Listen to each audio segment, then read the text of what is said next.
इमरान खान साहब के पैगाम का दूसरा हिस्सा है वो मैं आपके सामने रख देता हूँ, क्योंकि इमरान खान साहब ने जो स्टेटमेंट दिया कल अपनी फैमिली को और पार्टी के लोगों को, उस स्टेटमेंट के दो हिस्से थे।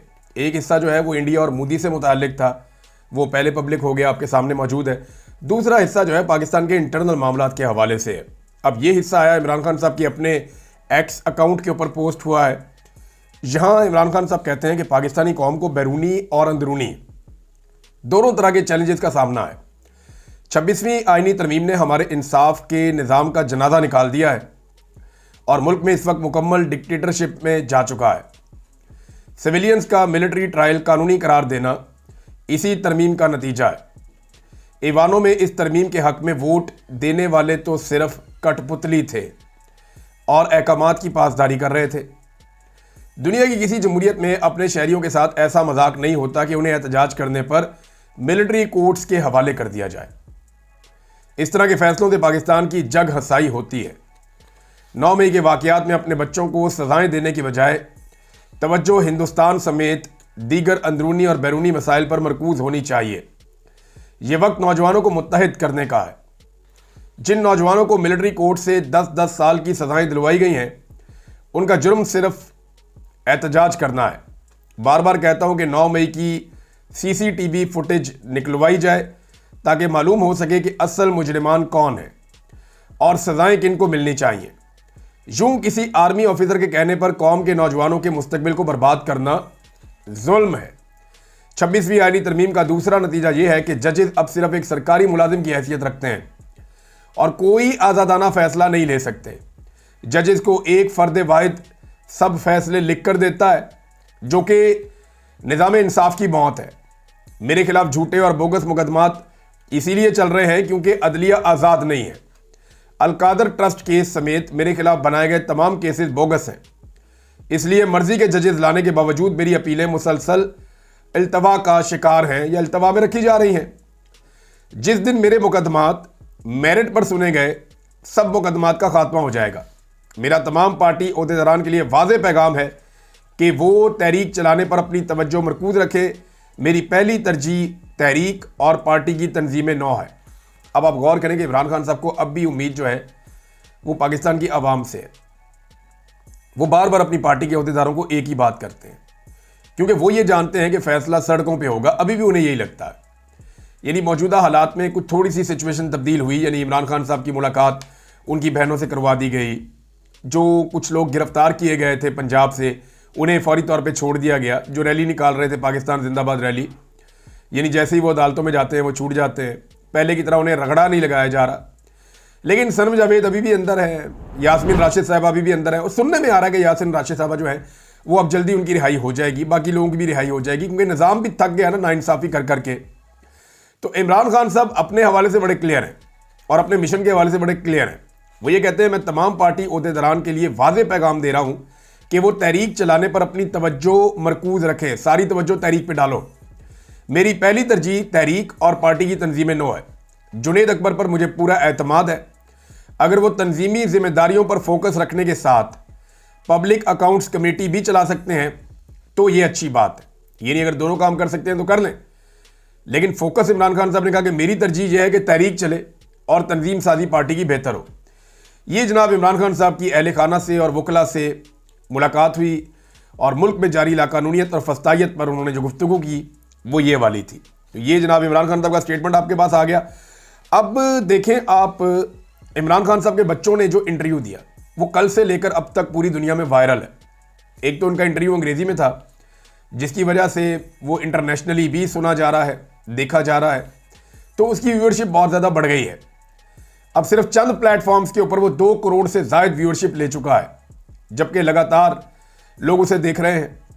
अब इसका अगर आप मवाजना करें नवाज शरीफ के साथ, यानी उनके बच्चों ने जो बातें की अहम तरीन, उन्होंने कहा जी हमारे वालिद को बुरा लगेगा या वो इसे बिल्कुल पसंद नहीं करेंगे कि हम ये बात करें, लेकिन सच्ची बात तो ये है कि वो 70 के दहाई के आदमी हैं। यानी वो एक बड़ी उम्र के आदमी है, उनके बेटे ने कहा, और जो तकालीफ उनको दी जा रही हैं वो इस लेवल पे वो बर्दाश्त कर रहे हैं। वो अपनी उम्र से कम दिखते हैं मेरे वालिद, क्योंकि वो वर्जिश वगैरह करते हैं, मजबूत आदमी है इमरान खान साहब। तो लेकिन वो तो एक बेटा है ना, वो ये कह रहा है लेकिन है तो वो वही ना, 70 की दिहाई के आदमी है, पुराने आदमी है, और उनके साथ जो सलूक किया जा रहा है वो बहुत नारवा है, गलत है, ये नहीं होना चाहिए। फिर उन्होंने ये भी कहा कि हमें कहीं भी जाना पड़ा, कुछ भी करना पड़ा अपने वालिद की रिहाई के लिए हम करेंगे, क्योंकि हमें लगता था चंद हफ्तों के अंदर हमारे वालिद को छोड़ दिया जाएगा, लेकिन 2 साल गुजर गए और जुल्म खत्म नहीं हो रहा। उन्होंने ये भी बताया कि उनके वालिद ने उन्हें एक दिन बताया कि 10 दिन तक उन्हें अंधेरे में रखा गया। पहले 2 दिन वो कहते हैं कि उनके वालिद परेशान रहे, लेकिन फिर पुरसकून हो गए, और फिर इमरान खान साहब कहते हैं कि मैं आदी हो गया। मैं ये बात बार बार कह चुका हूं कि इमरान खान साहब को अल्लाह ताला ने ऐसा ट्रेंड किया है कि वो मुश्किल से मुश्किल सूरत हाल के लिए बहुत जल्दी तैयार हो जाते हैं। लोग जो है ना, उनको मुश्किल सूरत हाल में जाकर अपने आप को आमादा करने में बहुत टाइम लग जाता है, वो उसके अंदर रह नहीं सकते। इमरान खान साहब के पास ऐसा पेशेंस, इतनी हिम्मत और ऐसी ट्रेनिंग है, और अल्लाह ताला ने उसके ऊपर ऐसा फजल किया है कि वो ये वाली जेल काट गया। लोग कहते थे इमरान खान 10 दिन में, 5 दिन में टूट जाएगा, 1 हफ्ते के अंदर इमरान खान साहब जनाब माफिया मांग रहे होंगे। ये बातें इमरान खान साहब के मुखालिफिन कहते थे, लेकिन अल्लाह ने ऐसा किया कि इमरान खान साहब डट गए। अब उन्हें निकालने के बाहर बहाने ढूंढते हैं, डीलें ऑफर करते हैं, ये कहते हैं कि ये कर दें तो बाहर आ जाए, ये कर दें तो बाहर आ जाए। डीलों को लगातार नरम करते चले जा रहे हैं, नरम करते चले जा रहे हैं, लेकिन इमरान खान फिर भी अपनी जात के लिए कोई डील लेने के लिए तैयार नहीं है। उनके बेटों ने यह भी कहा कि हमारा बाप ऐसा नहीं है कि वो अपनी पार्टी के लोगों को अंदर छोड़कर बाहर आ जाएगा, वो अपनी पार्टी के साथ दगा भी नहीं करेगा। और एक बात हम कंफर्म कर दें, लोग इस बात को अपने जहन में रखें कि हमारा बाप हार नहीं मानेगा। उन्होंने कहा जी कि हमारा वालिद जो है वो हार नहीं मानेगा, वो डटा रहेगा, वो डील नहीं करेगा और लोगों का सौदा नहीं करेगा। फिर उन्होंने ये भी बताया कि हमने अपने वालिद को कई दफ़ा ये कहा कि आप आ जाएं बरतानिया में और यहाँ पर आके पुरसकून ज़िंदगी गुजारें, क्रिकेट के ऊपर आप तबसरा करें, तो उन्हें मुश्किल ज़िंदगी पसंद है और पाकिस्तान की खातिर वो पाकिस्तान में है। हालांकि अभी भी इमरान खान साहब के पास ये डील तो मौजूद थी कि वो पाकिस्तान से बाहर चले जाएं, हत्ता कि ये भी थी कि आप पंजाब और इस्लामाबाद से बाहर आप खैबर पख्तूनख्वा में चले जाएं, लेकिन वहाँ जाकर आपको खामोशी इख्तियार करनी पड़ेगी। लेकिन जो खामोश हो जाए वो फिर इमरान खान तो नहीं होता। अब इतनी कवरेज मियां नवाज शरीफ को पिछले 1 साल में नहीं मिली। मरियम नवाज के आप लगातार सारे ट्वीट्स उठाकर देख लें, इतनी रीच और इतनी कवरेज मरियम नवाज को 1 साल में नहीं मिली होगी, तनकीद को निकाल के, जितनी इमरान खान साहब के बेटों को 24 घंटे में मिल गई। लेकिन अगर आप मुवाजना करते हैं इमरान खान की तरबियत का और नवाज शरीफ की तरबियत का, तो मियां साहब ने अपने बच्चों को जो तरबियत दी उसके मुताबिक वो डिफॉल्ट हो जाते हैं। बरतानिया में मियां नवाज शरीफ साहब का बेटा, अब उसकी 7 कंपनियां तहलील हो गई हैं, ये भी खबर आई है। नवाज शरीफ के साहबजादे हसन नवाज 7 कंपनियों के डायरेक्टर थे, उनकी 7 कंपनियां तहलील हो गई हैं। ये नवाज शरीफ साहब की तरबियत है। उनके बेटे डिफॉल्ट हो गए, बरतानिया में डिफॉल्टर करार दे दिया गया। पाकिस्तान में तो बड़ी बिस्ती होती है कोई डिफॉल्टर हो जाए तो, दिवालिया, तो उनका बेटा डिफॉल्टर हो गया, दिवालिया हो गया। 52 लाख पाउंड उसको जुर्माना भी आयद कर दिया गया मुबैना तौर पे, और ये 7 कंपनियां भी उसकी तहलील हो गई। अब वो वहां पे टैक्स के मैदान में झंडे गाड़ रहे हैं। और आप अभी बोले ना नवाज शरीफ के बेटे को इंटरव्यू दे, या इवन आप नवाज शरीफ को बोले, इतने लंबे अरसे से वो नहीं बोल रहे, एक इंटरव्यू दे दें किसी को भी, तो इमरान खान के बेटों का इस वक्त ये लोग मुकाबला नहीं कर पा रहे। अब यही वजह है कि ये हर चीज को उठाकर डालते हैं फौज के खाते में, क्योंकि पीएमएलएन एक बात बड़ी अच्छी तरह जान चुकी है, बल्कि इमरान खान की सारी मुखालिफ जमातें ये बात जान चुकी हैं। फजलुर रहमान साहब जितना मर्जी असूली बात कर ले, लेकिन है तो उनको इमरान खान से प्रॉब्लम ही ना, क्योंकि फजलुर रहमान साहब का जो वोट बैंक है वो उन्हीं इलाकों में है जहां पे इमरान खान साहब का वोट बैंक है और हुकूमत है। उन्होंने जब भी कभी इलेक्शन लड़ना है बलूचिस्तान से थोड़ा बहुत लड़ना है, और बाकी सारा उन्होंने खैबर पख्तूनख्वा से लड़ना है।